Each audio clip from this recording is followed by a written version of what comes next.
शेखुपुरा मलिक बाबर जहीर की रिपोर्ट के मुताबिक एसएचओ थाना डिवीजन शाह फैसल गिलानी की अपनी टीम सब इंस्पेक्टर राना गुलाम अब्बास व दिगर के हमरा बड़ी कामयाब कार्रवाई 54 लाख रुपए की फ्रॉड की गई रकम मुतासरा खातून को वापस दिलवा दी गई।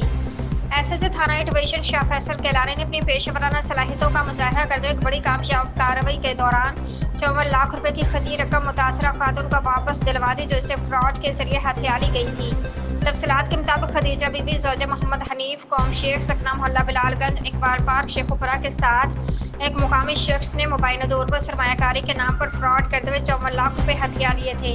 खातून ने जब उससे धोखाधड़ी के खिलाफ थाना ए डिवीजन में दरख्वास्त दी तो एसएचओ शाह फैसल ने फौरी नोटिस लेते हुए न सिर्फ मामले की बारीकबीनी से तफ्तीश की बल्कि मुलजमान को ट्रेस करके इस मुतासरा रकम बरामद भी करवा ली।